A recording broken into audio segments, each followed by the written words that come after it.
నమస్తే MR cable TV news కి స్వాగతం. ముందుగా బులెటిన్ లో హెడ్లైన్స్.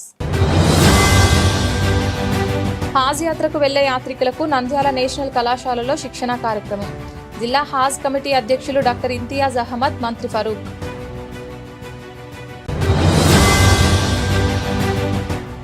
ఉగాది నాటికి ఇళ్ల నిర్మాణాలు పూర్తి చేయాలి. పురోగతి లేని మండలాలపై ప్రత్యేక దృష్టి. జిల్లా కలెక్టర్ శ్రీమతి రాజకుమారి.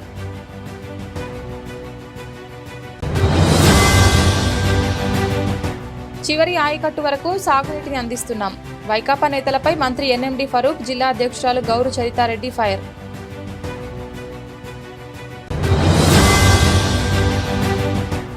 బొగ్గులైన్లో నివసించే పేదలకు న్యాయం చేయకుండా ఖాళీ చేయిస్తే ఊరుకోం. నంద్యాల తహసీల్దార్ కార్యాలయం వద్ద నిరసన వ్యక్తం.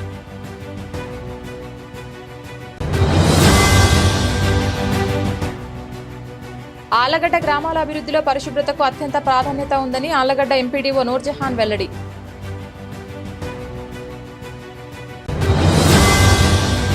విశాఖపట్నంలో ఏఎస్ఎఫ్, ఏవైఎఫ్, అనకాపల్లి రైతు సంఘం జిల్లా కార్యదర్శి అప్పలరాజుపై పెట్టినటువంటి అక్రమ కేసులను రద్దు చేయాలి. ఏఐవైఎఫ్ నాయకులు డిమాండ్.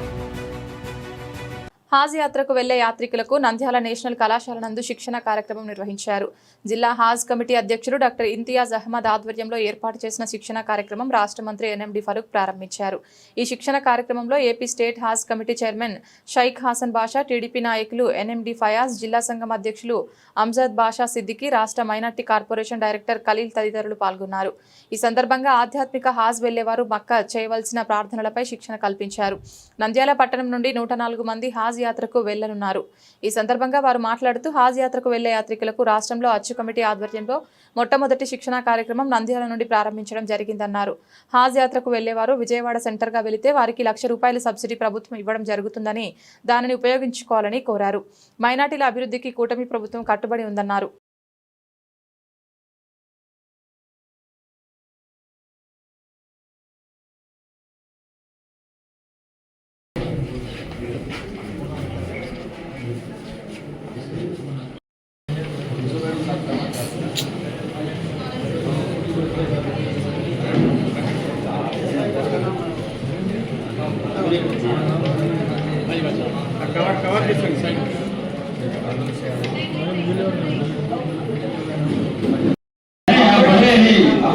हमें आपको सदर करना हमारे लिए फर्ज होगा.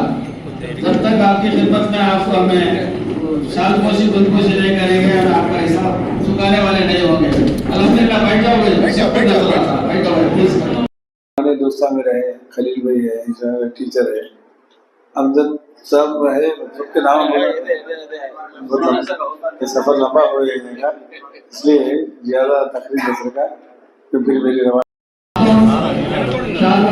खुशी को कबूल करना है. शुक्रिया सर.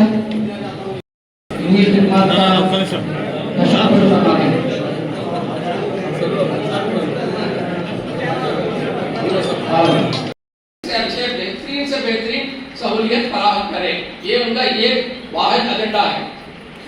बल्कि कारकुन जैसा काम कर रहे हैं. तो चेयरमैन साहब वो कमेटी के हेड रहते और हज कमेटी के मेंबर जो है उसमें रहते, एक नोडल ऑफिसर रहते जो हमारे हज कमेटी के जो है कारकुन है, स्टाफ है, और एक ट्रेनर रहते और एक स्टेट हज इंस्पेक्टर रहते. तो इन सबको जो है एक एक हाजी को मैप कर देते. तो मसलन नंद्याल डिस्ट्रिक्ट से 3 महीनों से सऊदी गवर्नमेंट से राब्ता कर रही है. पिछले महीने हमारे एग्जीक्यूटिव ऑफिसर्स की नेशनल लेवल में मीटिंग हुई. वो वहाँ से शुरू करें, वहाँ से शुरू करें. लंबा सफर है आपका, 45-35 साल हो गए. मैं अल्लाह से दुआ करता हूँ आपके लिए, अपनी फैमिली के लिए, अपने बच्चों के लिए. बहुत बहुत शुक्रिया. आमीन. It will continue. कब तक वो आपकी जहन में ताकत है, जिस्म में ताकत, जिस्म भी जहन में, हर चीज़ में रहना इंशाअल्लाह. मैं ख़वातीन भी हैं काफ़ी, हमारे चेयरमैन साहब बात करें, और उन लोग भी हमेशा आ रहे हैं. उनको भी देख रहा हूँ 30-35 साल से. हमारा DMW सब्जिया पर भी शायद यहाँ मौजूद है, और 40-30 साल हो गए ना, 35 साल हुआ शायद, 35 साल से हाजियों की खिदमत कर रही हूँ. क्यों हाजी बैठो भाई. ఉగాది పండుగ నాటికి జిల్లాలో చేపట్టిన ఇళ్ల నిర్మాణాలను వేగవంతంగా పూర్తి చేసి లబ్ధిదారులకు అందజేయాలని జిల్లా కలెక్టర్ జి రాజకుమారి హౌసింగ్ అధికారులను ఆదేశించారు. కలెక్టరేట్లోని వీడియో కాన్ఫరెన్స్ హాల్లో హౌసింగ్ ఇళ్ల నిర్మాణాల పురోగతిపై హౌసింగ్ డీఈలు ఏఈలతో కలెక్టర్ సమీక్ష సమావేశం నిర్వహించారు. ఈ సమావేశంలో హౌసింగ్ పీడీ శ్రీహరి గోపాల్తో పాటు సంబంధిత అధికారులు పాల్గొన్నారు. ఈ సందర్భంగా జిల్లా కలెక్టర్ జి రాజకుమారి మాట్లాడుతూ రాష్ట్ర ప్రభుత్వం ఉగాది నాటికి రాష్ట్ర వ్యాప్తంగా 5 లక్షల ఇళ్ల నిర్మాణాలు పూర్తి చేసి లబ్ధిదారులకు అందజేయాలని లక్ష్యంగా నిర్దేశించిందన్నారు. ఈ లక్ష్య సాధనలో భాగంగా జిల్లాకు కేటాయించిన 14,868 ఇళ్ల నిర్మాణాలను నియోజకవర్గాల వారీగా స్పష్టమైన లక్ష్యాలతో వేగవంతంగా పూర్తి చేయాలని అధికారులను ఆదేశించారు. జిల్లాలో ప్రస్తుతం రూఫ్ స్థాయిలో ఉన్న 1,583 ఇళ్లు, లింటెల్ స్థాయిలో ఉన్న 2,805 ఇళ్లు, బేస్మెంట్ స్థాయిలో ఉన్న 6,880 ఇళ్ల నిర్మాణాలను తక్షణమే పూర్తి చేసేలా హౌసింగ్ ఇంజనీర్లు బాధ్యతాయుతంగా పనిచేయాలని కలెక్టర్ సూచించారు.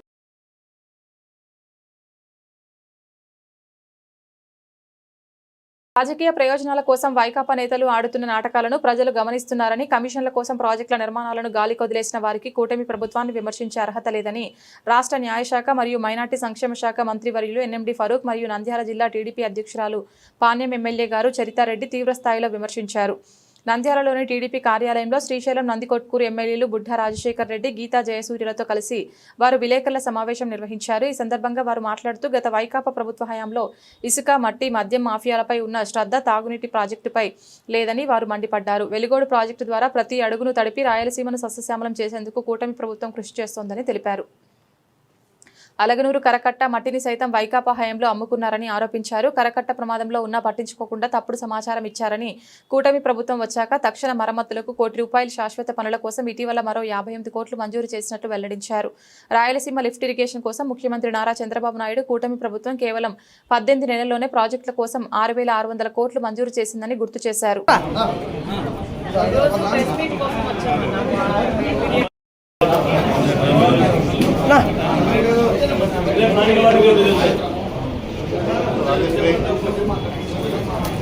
ఓకేనా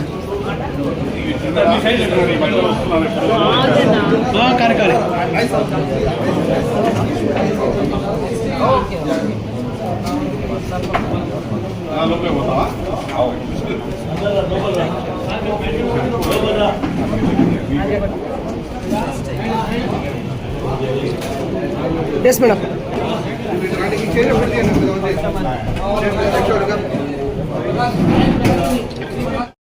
మెన్షన్ చేసే వాళ్ళు ఇచ్చిన నీట్గా రాసిన నీట్గా రాసి పెట్టాను. వాళ్ళు ఇచ్చిన యోగ్య లేదు, చదువురాలు పంపిస్తాం అందరికీ. చాలా పేరు పంపిస్తాం. అందరికీ నమస్తే.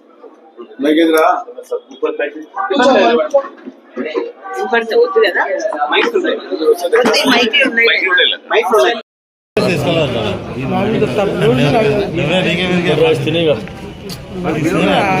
దారుణంగా ఉన్నాయి.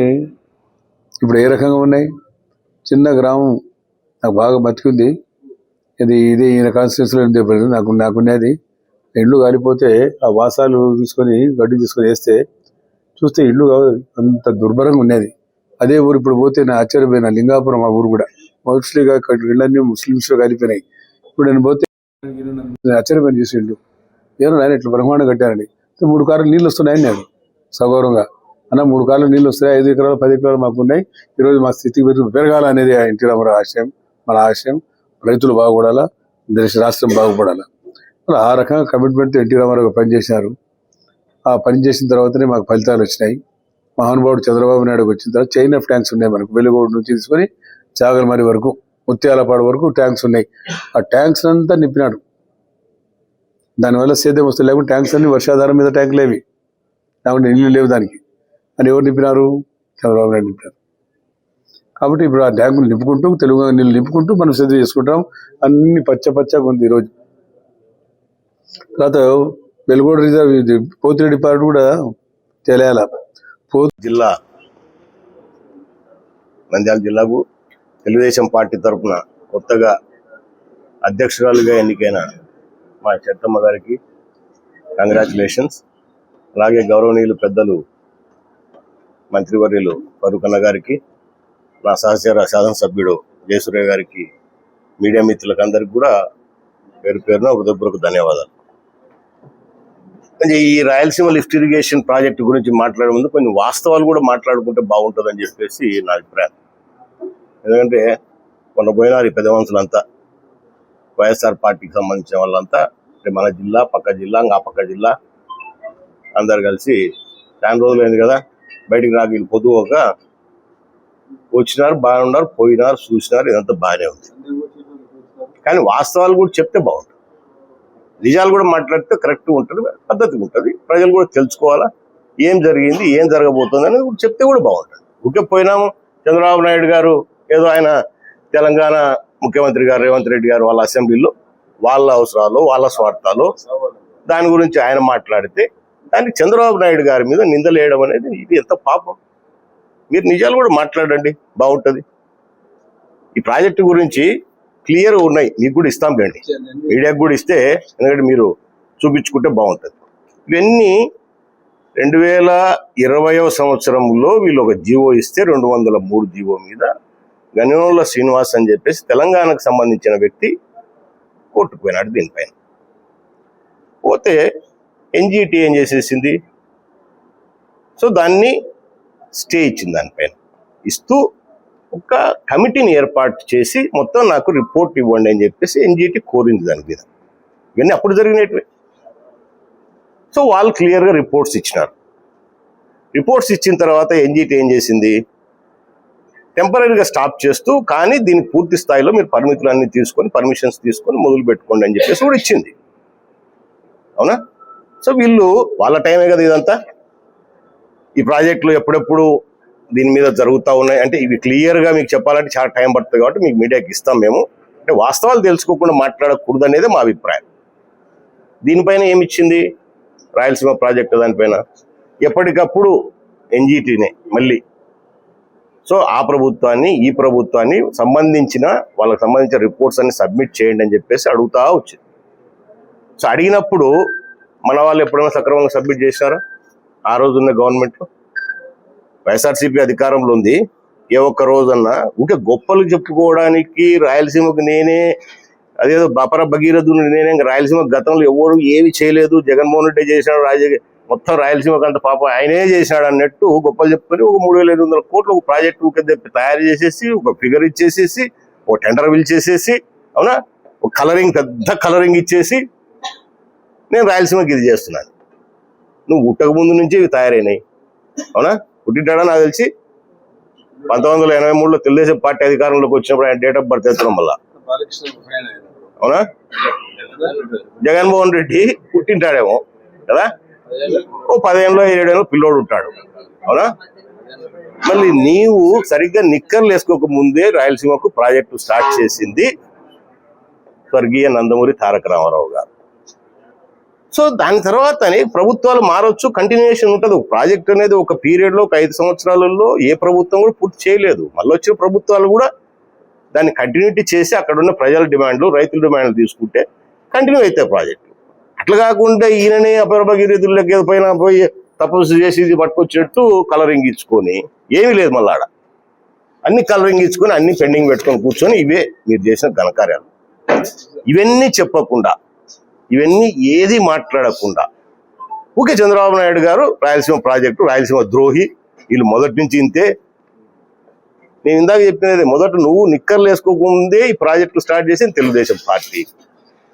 సో నువ్వు ఈరోజు వచ్చేసి తెలుగుదేశం పార్టీ చంద్రబాబు నాయుడు అన్యాయం చేశాడని చెప్పేసి మాట్లాడుతూ ఉంటే బాధేస్తుంది కదా. నిజంగా ఈ ప్రాంతం అంతా పోయి నువ్వు గ్రామాలలో తిరిగి నీళ్లు బారే ప్రాంతం అంతా కూడా అడిగితే చెప్తారు ఎవరు నీకు ఈ ప్రాజెక్టులు ఇచ్చినారు, ఎవరు ఈ ప్రభుత్వం ఉన్నప్పుడు నీళ్ళు వచ్చినాయి, ఎక్కడి నుంచి కొనసాగింది, ఇవన్నీ కూడా మాట్లాడడానికి వాళ్ళని అడుగు చెప్తారు. మీరేదో 4 మైకులు పెట్టుకొని చెప్పేసి మాట్లాడతానంటే కుదరదు. ఇప్పటికి కూడా ఈ రోజు కూడా తెలంగాణ ప్రభుత్వము ఇంకా వాళ్ళ తరపు నుంచి ఏదైనా అబ్జెక్షన్స్ కానీ ఇంకోటి కానీ క్లారిటీ కానీ అడిగేది ఈ రోజు కూడా తెలంగాణ ప్రభుత్వం చేయలే. మళ్ళీ ఇప్పుడు టైం ఇచ్చింది. ఎవరు టైం ఇచ్చినారు? కౌంటర్ అఫిడవిట్ దాఖలు చేయమని చెప్పేసి ఎన్జిటి ఇస్తే అది కూడా మళ్ళీ ఇప్పుడు 22/1/26 లోపల మీరు సబ్మిట్ చేయండి అని కూడా ఇచ్చింది. తెలంగాణ గవర్నమెంట్ చేయలే. వాళ్ళ గతంలో వైఎస్ఆర్సీపీ పార్టీ అధికారంలో ఉన్నప్పుడు అఫిడవిట్స్ సక్రమంగా ఇవ్వలే, టైం టు టైం ఇవ్వకపోయేసరికి మొత్తం సిస్టమే వెనక్కి వచ్చేసి మళ్ళీ మన ప్రభుత్వం ఇప్పుడు వచ్చిన తర్వాత చంద్రబాబు నాయుడు గారి నాయకత్వంలో దీన్ని మళ్ళీ కదిలిచ్చేసి దీనికి ఎన్జిటిలో లాయర్ని మన ఆంధ్రప్రదేశ్ తరపు నుంచి ఇప్పుడు లాయర్ని పెట్టినాం. లాయర్ని పెట్టి ఆ లాయర్ ఎవరో కూడా దీంట్లో ఉంది, క్లియర్గా కావాలని చూసుకోండి, ఇస్తాం మీకు. సో లాయర్ని పెట్టేసి ఇప్పుడు కేసు మనం మూవ్ చేస్తున్నాం, ఫైల్ చేసినాం. మన ప్రభుత్వం వచ్చినాక మళ్ళీ దీని మీద యాక్టివిటీ స్టార్ట్ అయింది. నీ ప్రభుత్వంలో ఏమీ లేవు, చెప్పింది కదా, ఒక 3,500 కోట్లు. ఇంకొక విషయం, నంద్యాల పట్టణంలోని బొగ్గు లైన్లో దాదాపు 100 సంవత్సరాల నుండి జీవనం సాగిస్తున్న పేద ప్రజలను అభివృద్ధి పేరుతో ఇల్లు ఖాళీ చేయించాలని చూస్తే ఊరుకోబోమని, వారికి 2 సెంట్ల ఇళ్ల స్థలం ఇచ్చి ఇల్లు నిర్మించి అన్ని రకాల మౌలిక వసతులు కల్పించి ఖాళీ చేయించాలని, లేకుంటే సిపిఎం పార్టీగా దశల వారీగా ఆందోళనలు ఉధృతం చేస్తామని సిపిఎం జిల్లా కార్యదర్శి వర్గ సభ్యులు ఏ నాగరాజు, సిపిఎం పట్టణ కార్యదర్శి లక్ష్మణ్, సీనియర్ నాయకులు తోట మద్దులతో పాటు 200 మంది బొగ్గు లైన్ వాసులు పాల్గొనడం జరిగింది. అనంతరం వారు మాట్లాడుతూ గత వైఎస్ఆర్సీపీ ప్రభుత్వ హయాంలో బొగ్గు లైన్ ఖాళీ చేయించేందుకు ప్రయత్నించగా అప్పటి ప్రతిపక్షంలో ఉన్న ప్రస్తుత మంత్రివర్యులు ఫరూక్ గారు, మాజీ శాసనసభ్యులు భూమా బ్రహ్మానందరెడ్డి, టీడీపీ నాయకులు ఎన్ఎండి ఫిరోజ్, తులసిరెడ్డి, జనసేన నాయకులు పిడతల సుధాకర్, బీజేపీ నాయకులు ఇలాంటి వారంతా తొలగించడాన్ని వ్యతిరేకించి మా ప్రభుత్వం వస్తే ఖచ్చితంగా మీకు మీ కుటుంబాలకు అండగా ఉంటామని, మీకు శాశ్వత పరిష్కారం చూపిస్తామని హామీ ఇచ్చి వ్యతిరేక పోరాటం చేశారని, అయితే నేడు అధికారంలో ఉన్నప్పుడు గతంలో ఇచ్చిన మాటను విస్మరించి నేడు బలవంతంగా మాకు ఓట్లు వేయలేదని సాకుతో బొగ్గు లైన్ వాసులందరినీ ఖాళీ చేయించేలా అధికార గణంతో ముందుకు పోవడం సరైంది కాదన్నారు. 2 సెంట్ల స్థలం ఇచ్చి ఇల్లు కట్టి శాశ్వత పరిష్కారం చూపించాలి. సిపిఎం జిందాబాద్, సిపిఎం జిందాబాద్. న్యాయం జరిగేంత వరకు న్యాయం చేయకుండా ఖాళీ చేయాలని చూస్తే సరైనది కాదను. లేకపోతే ఊరుకోబోమను. న్యాయం జరిగేంత వరకు ఖాళీ చేయము. న్యాయం జరిగేంత వరకు ఖాళీ, న్యాయం జరిగేంత వరకు ఖాళీ, న్యాయం జరిగేంత వరకు ఖాళీ, న్యాయం జరిగేంత వరకు జిందాబాద్, జిందాబాద్, సిపిఎం జిందాబాద్. 2 సెంట్ల ఇల్లు ఇచ్చి శాశ్వత పరిష్కారము, 2 సెంట్ల ఇల్లు నిర్మించి శాశ్వత పరిష్కారము, 2 సెంట్ల ఇల్లు నిర్మించి శాశ్వత పరిష్కారము, 2 సెంట్ల ఇల్లు ఇచ్చి ఇల్లు నిర్మించి శాశ్వత పరిష్కారము. సిపిఎం జిందాబాద్, సిపిఎం జిందాబాద్. బొగ్గులైన్ ప్రాంత వాసులకు న్యాయం జరిగేంత వరకు, బొగ్గులైన్ ప్రాంత వాసులకు న్యాయం జరిగేంత వరకు అక్కడ నివసించే వారందరికీ 2 సెంట్ల ఇళ్ల స్థలం ఇళ్ల స్థలం ఇల్లు నిర్మించి 2 సెంట్ల ఇళ్ల స్థలం ఇచ్చి ఇంట్లో నిర్మించి బొగ్గులైన్ ప్రాంత వాసులకు ఐక్యత, బొగ్గులైన్ ప్రాంత వాసుల ఐక్యత, బొగ్గులైన్ ప్రాంత వాసుల ఐక్యత, బొగ్గులైన్ ప్రాంత వాసుల ఐక్యత.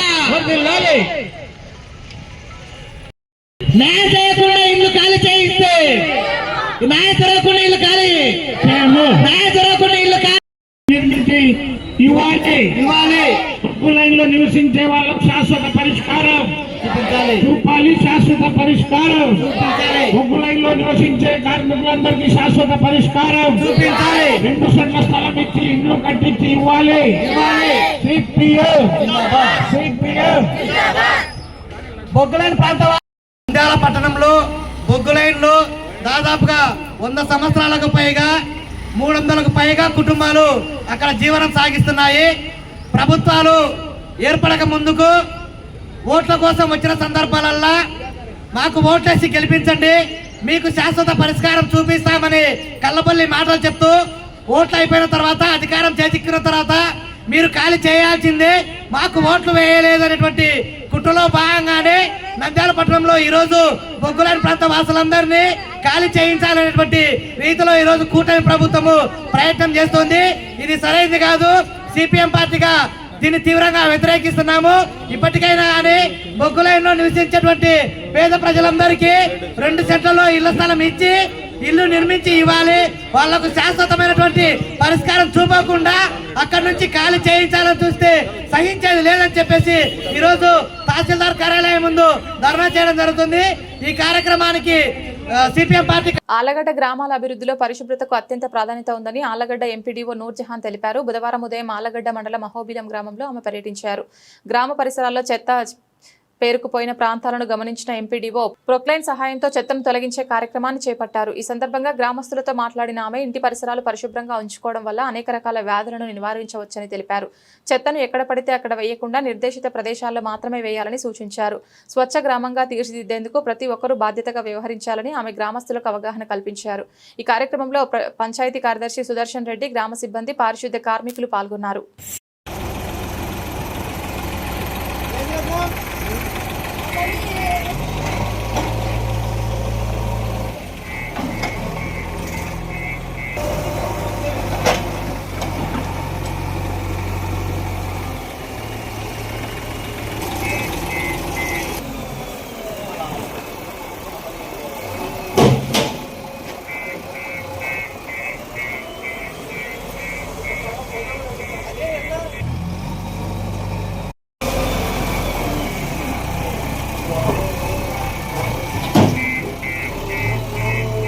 నంద్యాల సిపిఐ కార్యాలయంలో ఏర్పాటు చేసినటువంటి ప్రెస్ మీట్లో ప్రభుత్వాన్ని డిమాండ్ చేసిన ఏఐవైఎఫ్ నంద్యాల జిల్లా కార్యదర్శి నాగరాముడు, ఏఐఎస్ఎఫ్ జిల్లా ఉపాధ్యక్షులు శశిధర్ రెడ్డి, ఎన్టీఎస్ఎఫ్ రాష్ట్ర అధ్యక్షులు సుంకన్న, ఎన్ఎస్యుఐ జిల్లా కార్యదర్శి ప్రతాప్, డెమోక్రటిక్ విద్యార్థి యువజన సంఘం వ్యవస్థాపక అధ్యక్షులు రియాజ్, ఏఐవైఎఫ్ నాయకులు ధనంజయులు డిమాండ్ చేశారు. ఈ సందర్భంగా వారు మాట్లాడుతూ కూటమి ప్రభుత్వం అధికారంలోకి రాకముందు చంద్రబాబు నాయుడు, నారా లోకేష్లు సమావేశాలు పెట్టి పాదయాత్రలు నిర్వహించి ఆయా జిల్లా నియోజకవర్గ మండల కేంద్రాల్లో ఉన్నటువంటి విద్యార్థి యువజన రంగాల్లో నెలకొన్న సమస్యలు పరిష్కరిస్తామని, అదేవిధంగా విద్యా, వైద్యం, ఉపాధి హక్కులను అందరికీ అందజేస్తామని మాట ఇచ్చి అధికారంలోకి వచ్చిన తర్వాత విద్యారంగంలో నెలకొన్నటువంటి సాంఘిక సంక్షేమ హాస్టల్లో మౌలిక సదుపాయాలు కల్పించాలని, మోడల్ స్కూల్స్ లో అభివృద్ధి చేయాలని, కేజీబీవీ పాఠశాలల్లో మౌలిక వసతులు కల్పించి అన్ని రకాల విద్యార్థులకు మెస్కు, కాస్మెటిక్ బిల్లులను పెంచే విధంగా చర్యలు చేపట్టాలని, మెడికల్ కళాశాలలను పీపీపీ విధానంలో అమలు చేయడానికి రద్దు చేయాలని డిమాండ్ చేశారు. ఈ ప్రభుత్వం పూర్తిగా వైఫల్యం చెందింది. ఎందుకంటే ఈరోజు ప్రశ్నించే విద్యార్థి యువజన సంఘాలందరినీ కూడా అక్రమ కేసులు పెడుతున్నారు. ఇది కరెక్ట్ కాదని చెప్పేసి కూడా ఏఐవైఎఫ్ కూడా మేము అన్ని విద్యార్థి యువజన సంఘాలను కలుపుకొని ఈరోజు రాష్ట్ర పిలుపులో భాగంగా ప్రెస్ మీట్ నిర్వహించడం జరిగింది. మేము అడిగిన క్వశ్చన్కు మేమేం గొంతమ్మ కోరికలు కోరడం లేదు. మేము ఇంతవరకు నిరుద్యోగ జాబ్ క్యాలెండర్ ఎందుకు విడుదల చేయలేదు, నిరుద్యోగ భృతి 3,000 రూపాయలు ఎందుకు ఇవ్వలేదు, అదేవిధంగా రాష్ట్రంలో ఖాళీగా ఉన్న 2,50,000 పోస్టులు ఎందుకు విడుదల చేయలేదు, వాటితో పాటుగా ఈరోజు భగత్ సింగ్ యాక్ట్ని ఎందుకు విడుదల చేయలేదు అని చెప్పేసి కూడా, అదేవిధంగా మెగా డిఎస్సి పోలీస్ రిక్రూట్మెంట్ విధానంలో అనుకున్న పోస్టుల కంటే చాలా తక్కువ పోస్టులు విడుదల చేశారని చెప్పేసి ఈ ప్రభుత్వాన్ని మేము ప్రశ్నించడం తప్పని చెప్పేసి ఈరోజు గొంతు నొక్కే ప్రయత్నం చేయడం అనేది చాలా బాధాకరం. ప్రజాస్వామ్యంలో ప్రతి ఒక్కరికి అడిగే హక్కు ఉంది, ప్రశ్నించే హక్కు కంపల్సరిగా ఉంది. కానీ అట్లాంటిది హక్కును మీరు గతంలో ప్రభుత్వంలో ఉన్నప్పుడు, జగన్మోహన్ రెడ్డి ప్రభుత్వంలో ఇలాంటి హక్కులు లేవు అని చెప్పి మీరే బాధపడినప్పుడు ఈరోజు మీరు అధికారంలోకి వచ్చిన తర్వాత మీరు చేస్తుంది ఏంది, ఆయన చేసినది కరెక్ట్ కరెక్ట్, మీరు చేసింది కరెక్టా? అట్లా మీరు కేసులు పెట్టాలనుకుంటే మీ యొక్క ఎమ్మెల్యేలు ఎంతమంది ఉన్నారో అంతమంది మీద మీరు ఎన్ని క్రిమినల్ కేసులు ఉన్నాయో వాళ్ళ చట్టసభలకు రాకుండా చేసే విధంగా ఉండే కేసులు కూడా ఎన్నైనా పెట్టవచ్చు మీరు. ఎందుకంటే ఈరోజు క్రిమినల్ కేసులు కూడా మీరు ఇంతవరకు వాళ్ళను ప్రజాప్రతినిధులుగా ఎన్నుకున్నారంటే ఎంత బాధాకర విషయం.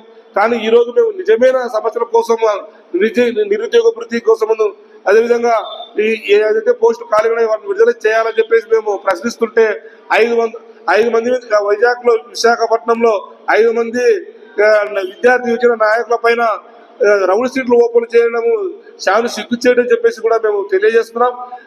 అందుకే ఇప్పటికే ఈ ప్రభుత్వానికి కూడా చెప్తున్నాము, మీరు ఇలా చేయడం కరెక్ట్ కాదు. మీరు పోలీసు యంత్రాంగాన్ని అడ్డు పెట్టుకొని విద్యార్థి యువజన సంఘాలను మీరు మభ్య పెడతామంటే భయపడే ప్రసక్తి లేదు. కాబట్టి ఇప్పటికైనా ఈ ప్రభుత్వం గుర్తించుకొని ప్రజా సమస్యలను పరిష్కరించే విధంగా, మీ ఇచ్చిన వాగ్దానాలను పరిష్కరించాలని ఉండే విధంగా మీరు చేయాలి తప్ప ఈరోజు మేము గొంతు నొక్కుతామంటే వదిలే ప్రసక్తే లేదు. కాబట్టి కలిసి వచ్చే విద్యార్థి యువజన ప్రజా సంఘాలను కలుపుకొని కూడా ఈ ప్రభుత్వానికి కూడా, ఈ కూటమి ప్రభుత్వం పైన ప్రత్యక్ష ఆందోళన కార్యక్రమం చేపడతాం. వాటికి రాష్ట్ర ప్రభుత్వం బాధ్యత వహించాల్సి ఉంటుందని చెప్పేసి కూడా తెలియజేస్తున్నాం. ఎందుకంటే మీరు నిరుద్యోగ సమస్యలు పక్కన పెట్టి అభినందన సభలు పెట్టుకుంటూ ఈ రోజు మీరు వేలాది రూపాయలు కోట్లలో ఖర్చు పెడుతున్నటువంటి తరుణంలో వాటిని కూడా మేము ప్రశ్నిస్తున్నాం. కాబట్టి మీరు ఎంతసేపు ఈ రాష్ట్రాన్ని కేంద్ర ప్రభుత్వంలో తాకట్టు పెడుతున్నారు తప్పే గాని, ఎంతసేపు నరేంద్ర మోడీకి మీరు జపం చేస్తున్నారు తప్పే గాని ఈ రాష్ట్రంలో నిరుద్యోగ సమస్యలను పరిష్కరించే దానిలో మీరు ఏమాత్రం కీలక పాత్ర వహించలేదని చెప్పేసి కూడా ఉత్కంఠంతో మేము తెలియజేస్తున్నాం. ఇప్పటికే ప్రభుత్వం గమనించాలి. ఎందుకంటే మీరు వేలాది రూపాయలు మీరు నరేంద్ర మోడీ గారు యోగా డే అని ఒక రోజు చెప్తే 320 కోట్ల రూపాయలు మీరు ధనాన్ని వేస్ట్ చేశారు. అభినందన సభలకు 100 నుంచి 500 కోట్ల రూపాయలు కూడా మీరు అభినందన సభలు, మెగా డిఎస్ లో కానీ పోలీస్ రిక్రూట్మెంట్ లో ఎన్నుకున్న వారికి మీరు అభినందన సభలు పెట్టి, ఒకరు చంద్రబాబు నాయుడు గారిని పొగిడితే, ఉప ముఖ్యమంత్రి పవన్ కళ్యాణ్ గారిని పొగిడితే, అదే విధంగా లోకేష్ గారిని ఒకరు పొగిడితే, ఇట్లా పొగడ్తలకి అభినందన సభలు లక్షలాది రూపాయలు, కోట్లాది రూపాయలు మీరు ఖర్చు చేస్తున్న తరుణంలో మేము ప్రశ్నించడం తప్పనడం మీరు ఎంతవరకు కరెక్ట్ అని చెప్పేసి కూడా ఈ ప్రభుత్వాన్ని హెచ్చరిస్తున్నాం. మీరు ఇదే కూడా ఇలాగనే చేస్తే కంపల్సరిగా అసెంబ్లీ ముట్టడి కార్యక్రమానికి కూడా విద్యార్థి యువజన సంఘాలందరినీ కూడా మొత్తం కలిసి వచ్చే సంఘాలను కలుపుకొని పెద్ద ఎత్తున ఆందోళన కార్యక్రమాలకు సంసిద్ధమవుతామని చెప్పేసి ఏఓఎఫ్ గా విజ్ఞప్తి చేస్తున్నాం. నాగరాముడు, ఏఓఎఫ్ జిల్లా కార్యదర్శి. బులెటిన్ ముగించే ముందు హెడ్లైన్స్ మరొకసారి. హాజ్ యాత్రకు వెళ్లే యాత్రికులకు నంద్యాల నేషనల్ కళాశాలలో శిక్షణ కార్యక్రమం. జిల్లా హాజ్ కమిటీ అధ్యక్షులు డాక్టర్ ఇంతియాజ్ అహ్మద్, మంత్రి ఫరూక్.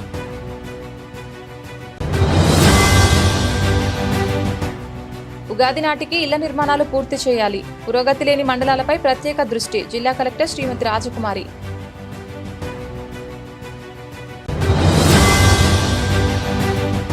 చివరి ఆయకట్టు వరకు సాగునీటిని అందిస్తున్నాం. వైకాపా నేతలపై మంత్రి ఎన్ఎండి ఫరూక్, జిల్లా అధ్యక్షురాలు గౌరు చరితారెడ్డి ఫైర్.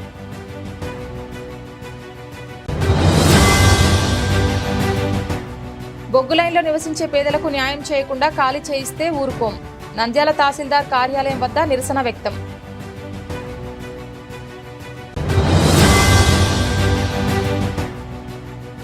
ఆళ్లగడ్డ గ్రామాల అభివృద్ధిలో పరిశుభ్రతకు అత్యంత ప్రాధాన్యత ఉందని ఆళ్లగడ్డ ఎంపీడీఓ నూర్జహాన్ వెల్లడి.